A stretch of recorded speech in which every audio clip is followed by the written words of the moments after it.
राम राम की राम भंडारा की कहते हैं, स्वयं भगवान कहते हैं कि एक मेरी शरण में आए, सर्व धर्मान परित्यज्य मामेकम शरणम व्रज। सभी धर्मों को छोड़ करके केवल एक मेरी शरण में आ जा। भगवान कृष्ण अर्जुन से कहते हैं गीता में, एक मेरी, तो फिर चिंता नहीं कर। अहम त्वाम सर्व पापेभ्यो, मैं तुमको सभी पापों से मोक्षयिष्यामि, छुटकारा दिलाऊंगा और क्या करूंगा, तुम्हारी रक्षा भी करूंगा। इसका सोच न कर, ये मेरी बात। लेकिन केवल एक मेरी शरण में आ जा। अब ऐसा नहीं कि राम बढ़त धर्म से हमने राम संकल्प लिया, अब राम को इष्ट मान लिया, अब राम एक आधार हो गए, राम ही हमारे परम पिता हैं, राम ही हमारे सब कुछ हो गए। तो अब राम से बड़ा संसार में कोई नहीं, कोई है ही नहीं।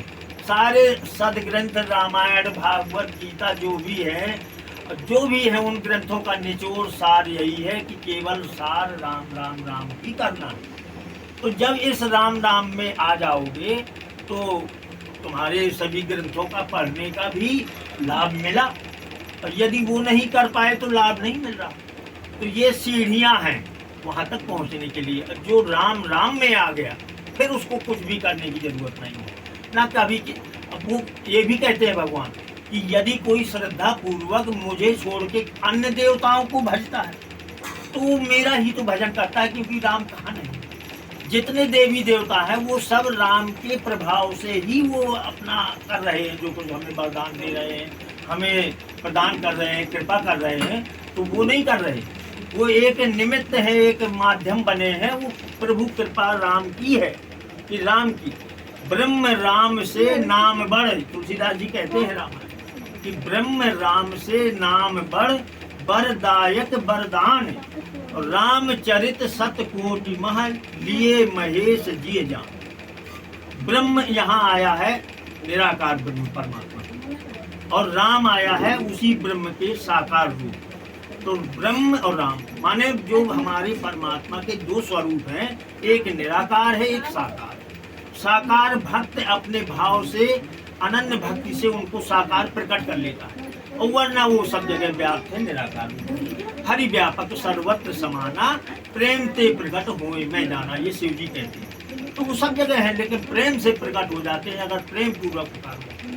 तो वो जो है वही शिव जी ने कहा कि मैंने तो रामचरित सतकोटि माने 100 करोड़ रामायणों का देखा सार, और सबका सार केवल राम। तो मैंने तो केवल राम नाम ले लिया। इसलिए शिव जी, शंकर जी, भगवान भी अपने दिन रात राम राम ही जपते। तो मैं पुनि राम राम दिन राती, सादर जपहु अनंग आराती। शिव जी के लिए पार्वती जी कहती हैं कि प्रभु ये क्या है राम राम, जो आप दिन रात राम राम राम राम राम, और नित्य उसमें और आपका आनंद बढ़ ही रहा है, तो वो राम राम। तो उन्होंने समझाया कि ये राम क्या है। तो उनकी बात सुन करके पार्वती जी भी राम राम जपने लगी, है ना। तो राम राम तो सबने जपा है। हनुमान जी ने राम राम जप करके अपने बस में कर लिया है। सुमेर पवन सुत पावन नामू, अपने बस कर राखे राम। तो भगवान वही भगवान जिसको ऋषि मुनि संत जन अनेक अनेक साधन तपस्या साधना करते हैं, हजारों हजारों वर्ष तक उन्होंने की है, और जो उस ब्रह्म तत्व को नहीं पा पाए, और वही परमात्मा जो इतना कठिन है और इतना सरल भक्ति में आ जाता है, इतना कि वही परमात्मा यदि आप प्रेम पूर्वक एक भाव से उसमें आ जाएंगे तो वह जो है स्वयं क्या है, सेवक अपने पुकारने वाले की सेवा करने के लिए बेचैन हो जाता है। वो परमात्मा है कि ऐसे प्रभु और सेवक बस आए। ये भी कहा है कि जो इतने जिनको जो है जो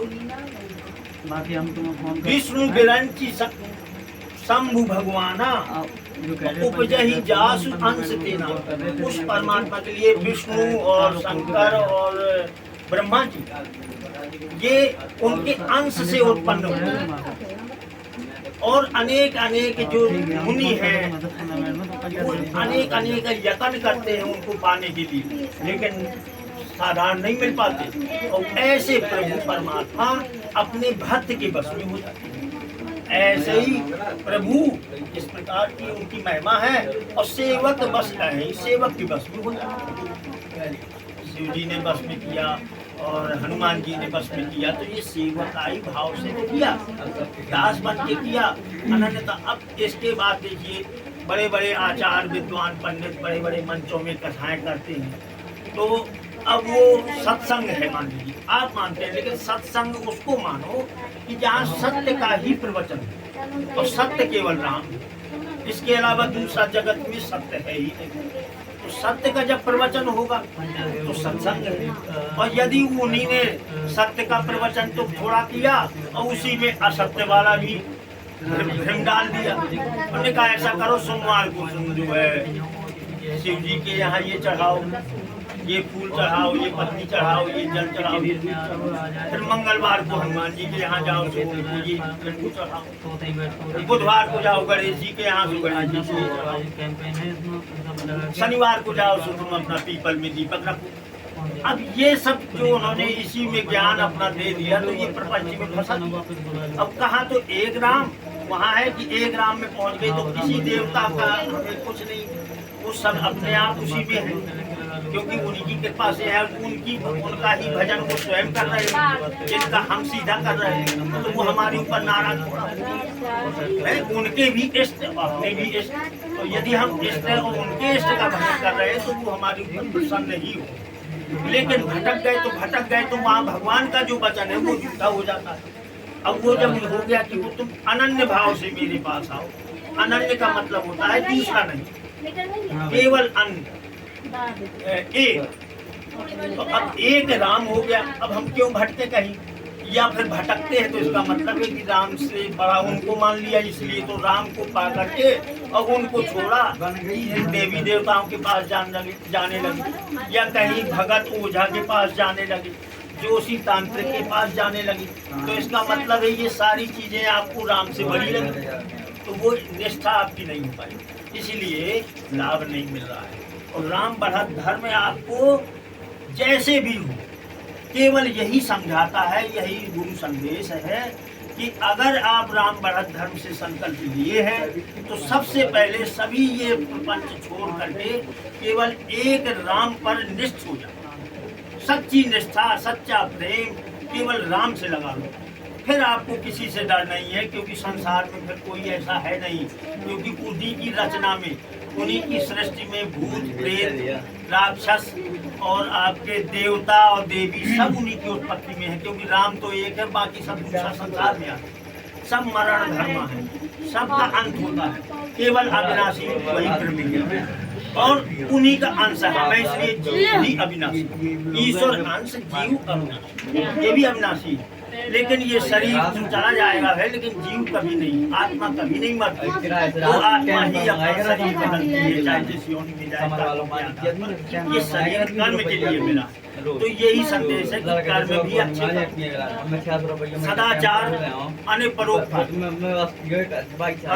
करो जितना हो सके इस शरीर से, जैसे भी हो, क्योंकि सुख चाहिए तो परोपकार करना पड़ेगा। अब दुख चाहिए तो आप दूसरों को सताओ, है ना, कि आप बुरा काम करो, चोरी छल कपट करो, तो आपको फिर उसका परिणाम मिलेगा, अच्छा करोगे तो अच्छा परिणाम मिलेगा।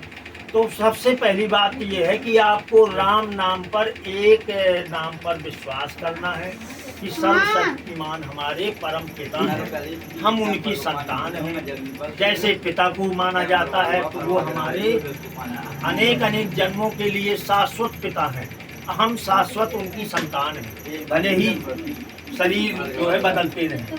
तो उस भाव से आप और ये माने कि हमारे अंदर बैठे हैं, ये विश्वास करना है कि हमारे अंदर ही बैठे हैं, हर समय हर क्षण बैठे हैं। इसलिए आपको जब ये विश्वास रहेगा कि हमारी रक्षा करने वाले हमारे राम हमारे अंदर ही हर समय हैं, तो काहे का डर, किस बात का डर। अच्छा, जब हम सब उनको समर्पित करके कार्य करेंगे तो कार्य भी गलत नहीं होंगे, वो पूरे करेंगे कि प्रभु आपकी शरण में है, आपके आदेश से हम चल रहे हैं, आपकी इच्छा से इच्छा हमारी है। आप जो कुछ कराओ सो हम करेंगे, जो कुछ ना कराओ नहीं करेंगे। तो वो हमेशा आपके कल्याण के कार्य ही करवाएंगे, जिस बात से आपका हित होगा वही करवाएंगे। और कहीं बुरा करने जा रहे हो तो वो रोकेंगे, संभालेंगे, और उसमें कोई दोष आपका कहीं नहीं लगेगा, क्योंकि वो अब वो कर रहे हैं, आप तो निमित्त बने हो, समर्पित है। तुम्हारे अच्छे बुरे कार्य जो भी है सब आपने उनकी शरण में समर्पित कर दिए, आप तो शरणागत हो गए। ये भाव है इसमें। इसलिए राम राम के अलावा फिर दूसरी जगह भटकने की जरूरत नहीं है। फिर अब इसके बाद भी कोई कहे कि हमें ये कर दो, ये चले जाओ भैया, तुम्हें ये कष्ट है, उस बैठक में चले जाओ, ऐसा भी होता है। तो फिर हमारा भक्त राम राम से जुड़ा हुआ है और भागा जाता है, तो फिर वो निष्ठा नहीं रही। जब निष्ठा नहीं रही तो लाभ नहीं मिला। तो जिस दिन से ये राम भंडारा हो जाता है, आज आपके यहाँ प्रभु के पास राम भंडारा हुआ, तो आज से ही ये दिव्य भंडारा है, आपके घर की नकारात्मक जो भी ऊर्जाएं होंगी समाप्त हो जाएगी। कुछ अच्छा ही सुख शांति ही महसूस होगी। और राम राम में जप करने में मन न लगता होगा तो अब मन भी लगेगा, और आज से आपकी बढ़त शुरू होगी। क्योंकि राम राम करने से, राम भंडारा के बाद आपके जीवन में सांसारिक और आध्यात्मिक दोनों, इस लोक के लिए परलोक के लिए बढ़त शुरू होगी। ये प्रभु की कृपा है, इसमें ये आदेश और इनके संदेश हैं। तो जब इतना करेंगे आप तो क्या होगा, आपको लाभ मिलेगा। लेकिन अगर भटक जाएंगे तो फिर दोष आप या हमें दें, या गुरु जी को दें, या अपने इष्ट राम को दें कि हम तो राम राम की बढ़त लिए हैं, सब कुछ किया, हमने भंडारा भी कर दिया, और फिर भी हम कष्ट पा रहे हैं। तो कष्ट भी पा रहे हो तो ये मान के चलो कि ये प्रभु का दिया नहीं है, लेकिन हमारे प्रभु कष्टों का निवारण कर देंगे। आए हैं और निकल भी जाएंगे, ऐसा विश्वास रखें। क्योंकि कर्म हमारे ही हैं पहले के, तो भोगेंगे। लेकिन ये निश्चित है कि जैसे सुई लगती है या भाला लगता है, उसकी जगह हो सकता है प्रभु कृपा करे और कांटे की रूप में निकल, इस रूप में निकल जाता है। तो ये विश्वास होना चाहिए, घबराना नहीं है, धैर्य रखना है और विश्वास रखना है। विश्वास कभी ना हटने पाएगा तो आपको हर जगह मिलेगा। और ये सब आएंगे जाएंगे चले जाएंगे। राम राम से कभी हानि किसी की होती नहीं है, होता है कल्याण ही, हित ही होता है। इसलिए सभी से हमारी यही प्रार्थना है कि अपने अपने घरों में सब जगह राम राम राम राम राम लिख करके राम कवच तैयार करें, जिससे किसी भी प्रकार की नकारात्मक ऊर्जाएं आपके घर में न प्रवेश कर पाएं। घर में हो तो बाहर निकल के चली जाएं। राम राम की जपें और राम राम की अवध नित्य नियम से गाएं, इसको कभी न छोड़ें। जो 24 घंटे में एक राम राम की अवध जो अभी गाई गई है, वो सबको हमेशा बताई गई है, उस अवध को कभी न छोड़ें। क्योंकि वो अवध आपके लिए बहुत ही कल्याणकारी है, सभी प्रकार की आपत्तियों विपत्तियों से छुटकारा दिलाती है और सबको काटती है।